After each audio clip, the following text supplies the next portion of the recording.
আপনাদের বিস্তারিত করাবো। তারপরে আপনাদেরকে এই প্রশ্নটা সংক্ষেপে যে করা যায় সেটা আমি শেখাবো। প্রশ্নটা খুবই গুরুত্বপূর্ণ প্রশ্ন, খুবই গুরুত্বপূর্ণ। এই টাইপের প্রশ্ন আপনি প্রত্যেকটি পরীক্ষায় পেয়ে থাকেন, অর্থাৎ ক্লাস 7-এ এই প্রশ্নটা আছে। এই প্রশ্ন মানে বেসমেন্টটা ক্লাস 7-এই তৈরি হয়েছে আর কি।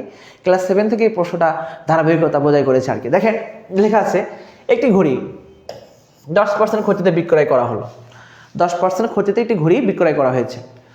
বিক্রয় মূল্য 45 টাকা বেশি হলে 5% লাভ হয়েছে। বিক্রয় মূল্য 45 টাকা বেশি হলে 5% লাভ হলো। তাহলে ঘড়িটির ক্রয় মূল্য নির্ণয় করতে বলছে আমাদের, ঘড়িটির ক্রয় মূল্য নির্ণয় করতে বলছে। আমি আগে প্রথমেই বিস্তারিত করাই আপনাদের, একদম সম্পূর্ণ ডিটেলস করে দিই কিভাবে আপনারা সমাধান করতে পারবেন। দেখেন এই 10% ক্ষতিতে 10% ক্ষতিতে বিক্রয় মূল্য আমরা এখানে 100 টাকা ক্রয় মূল্য ধরে নিলে, তাহলে এখান থেকে আমাদের 100 থেকে 10 বাদ দিলে হবে 90 টাকা। খুব ইজি। 5% লাভে বিক্রয়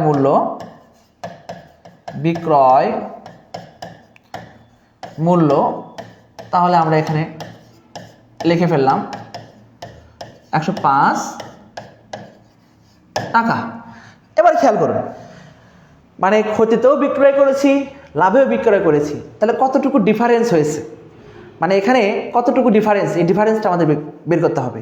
তাহলে এখানে বিক্রয় মূল্য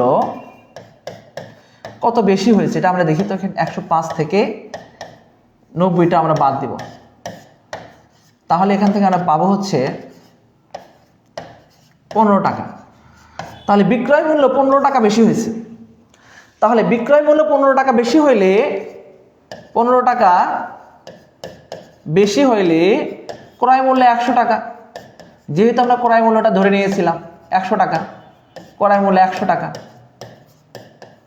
তাহলে অতএব বিক্রয় মূল্য 1 টাকা বেশি হইলে তাহলে আমাদের অবশ্যই কম হবে।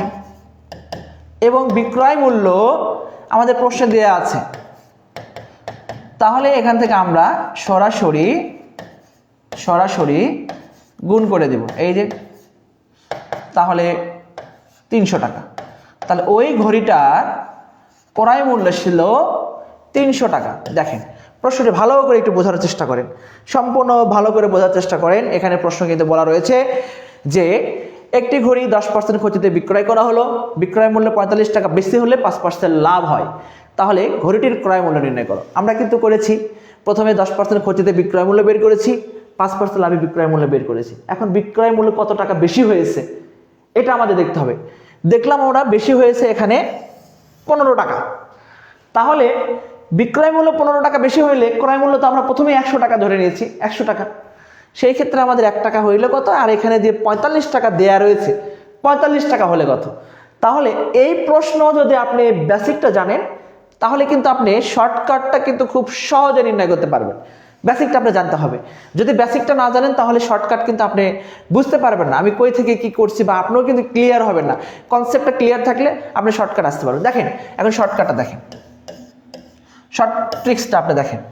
শর্ট ট্রিক্সটা হচ্ছে আমাদের এই টাইপের প্রশ্ন যখন থাকবে যে আমরা একটি দ্রব্য 10% ক্ষতিতে বিক্রয় করতে পারি, আবার 10% লাভে বিক্রয় করতে পারি, যদি এই টাইপের কোনো প্রশ্ন আসে তখন আমরা এই কাজটা করব যে ক্রয়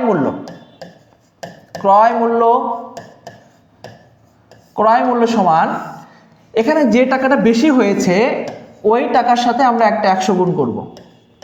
গুণ করার পর এখানে যেটা ক্ষতি হয়েছে এবং যেটা লাভ হয়েছে, এই লাভের মান এবং ক্ষতির মান দুইটাকে আমরা ব্যবধান করব।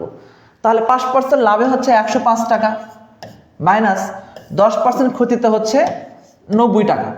অর্থাৎ লাভের পরিমাণ এবং ক্ষতির পরিমাণ, 5% লাভে বিক্রয় মূল্য এবং ক্ষতিতে বিক্রয় মূল্য, এই দুটো বিক্রয় মূল্যের মধ্যে আমরা একটা ব্যবধান তৈরি করব, ব্যবধান। তারপর এখান থেকে আমরা আমাদের সঠিক উত্তরটা আমরা বের করে ফেলবো, এই যে 15। তারপর এখান থেকে আমরা লিখব 300 এত টাকা। তাহলে এই প্রশ্নটা আপনি যদি বেসিকটা জানতেন তাহলে কিন্তু এটা সমাধান করতে সর্বোচ্চ 5 সেকেন্ডের বেশি লাগার কথা না।